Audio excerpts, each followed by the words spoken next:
Hi, I'm Ole from subphotic.com, where I try to help rappers, beatmakers, producers, and anyone who creates rap music to get as good a sound as possible, whether it be beat making, vocal production, mixing, mastering, and so on and so forth.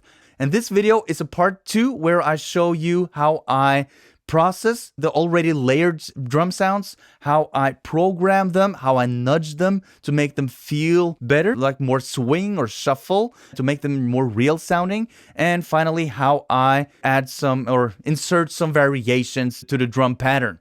If you like videos like these, please hit the subscribe button and hit the bell button. I've also included, as relevant as it is to this video, you can download my free 20 kicks, 20 snares, 20 hi-hats, 5 basses, and 5 transitional effects.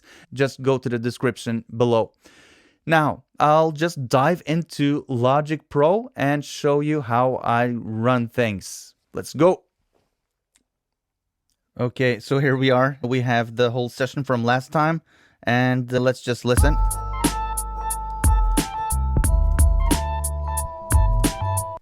And that's the way it sounds. So here we have the kick. Usually I do this on the MPC, but for the sake of demonstration, I think it's better to just use audio stems like this. Now, first off, the processing, and this is something I didn't show you last time. On the first kick here, it sounds like this. If I'll just... This is the first kick. And with processing, it sounds like this. And this is because I have taken away some high end. You can look here. I've removed everything above 146. And conversely, on this one, look here. And now I have removed the low end on this one. Listen.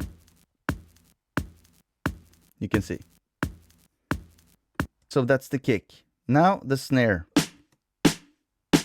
This snare is quite transient heavy, and I'll just listen to the first one. And then the next one. So both have quite a lot of energy initially in the transients. We can see here. If we zoom in a bit, you see there's this peak right here is the initial transient, and also here. So what I've done is I've used a transient designer on this one, on the first snare. And it looks like this with about 30% down on the attack.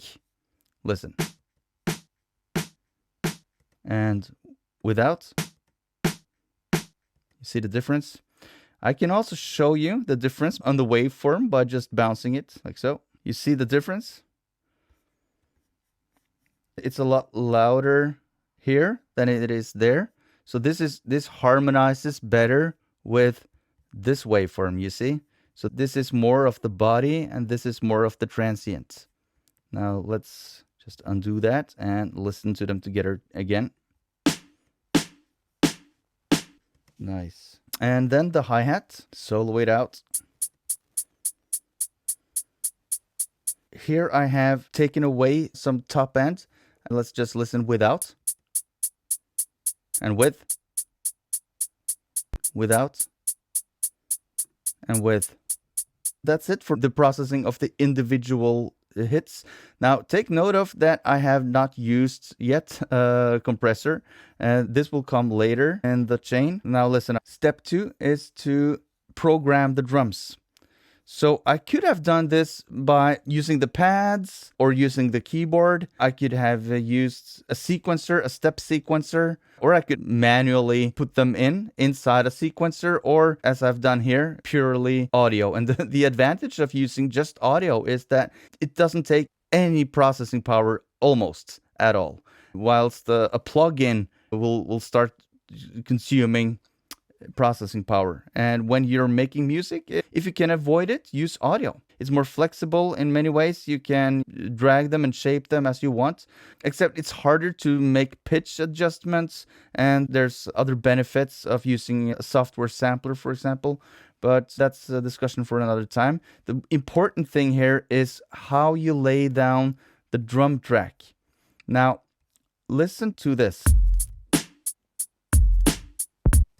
there is already some sort of swing. Let me show you why and how. Most of the swing often depends on the hi-hat. But let's just take the hi-hat out of the equation for now and just listen to the kick and the snare.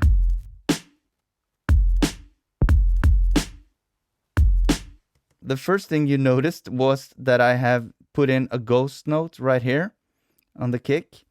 On this ghost note, I usually treat them with an EQ, and I'll just shave off some high end, like so, to make it even more subtle, to make it even more ghostly. You see? So even more subtle with the high pass filter on, like so.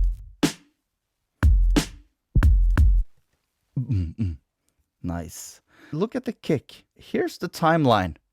So if I had quantized this, meaning there's a button called quantize, and you can quantize regions or notes, and they will snap to the exact line here where it says 2 on the exact punch right here.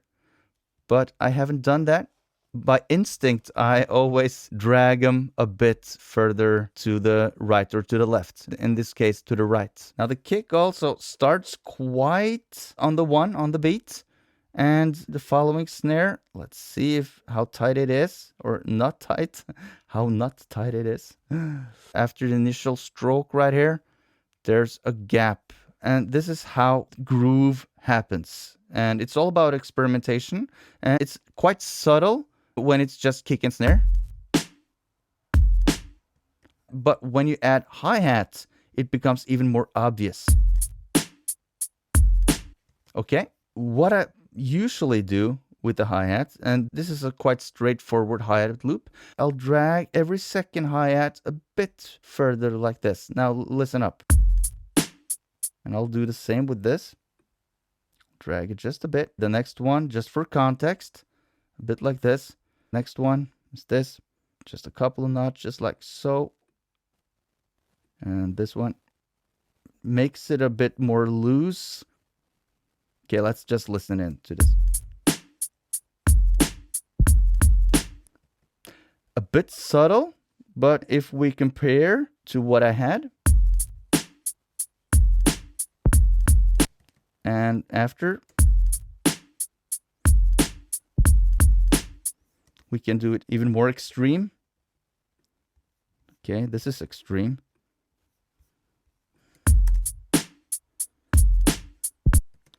Gets that shuffled feeling. Depending on the song, depending on the loop, one just has to make a judgment call. Look.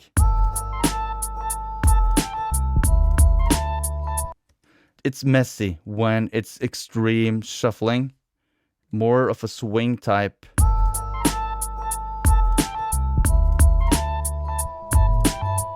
It grooves better like this. Don't you think? It's a better groove. Okay, so let's say that we have all this set up. Instead of doing this manually, you can also use something called the MPC swing, which a lot of programs have built in. I know Reason has it. Machine has got a swing function. And of course, the MPC has a swing function. And I don't know about Ableton Live. I haven't experimented with that there. And not in Logic, but I know that there has to be some equivalent here too, and you can use that. Personally, I'm not a fan of that way of doing it because you have a lot less control. I would listen to my chops, my samples, and then I would adjust my drums accordingly, because I almost always do my drums after doing the chops. I let the chops decide. So that's my philosophy on it. This timing is suitable because it's a lot of swing, but yet it doesn't interfere with the transients. That was step 2. Now, the final step in programming drums is adding some variations. Check this out. One variation is, of course, this ghost note.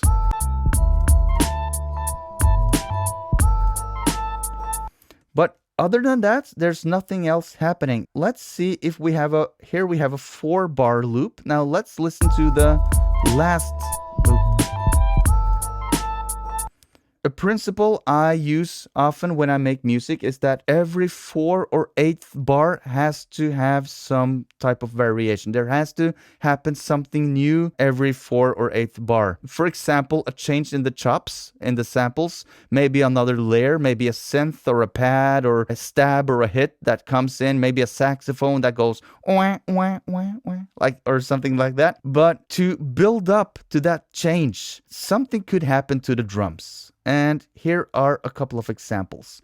Now you see the last snare goes here. Let's just take that away and replace it with a kick, like so. I've applied now the variation.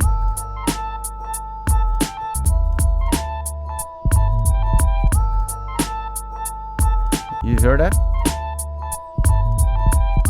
Like so. Okay. Another thing I could do is remove the kicks altogether, at least some of them. Not all, maybe. Like so. Or I could add even more snares. Listen.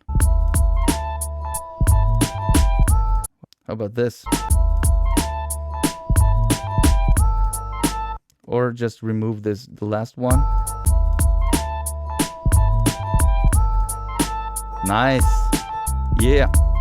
Or, of course, you could take away some hi-hats.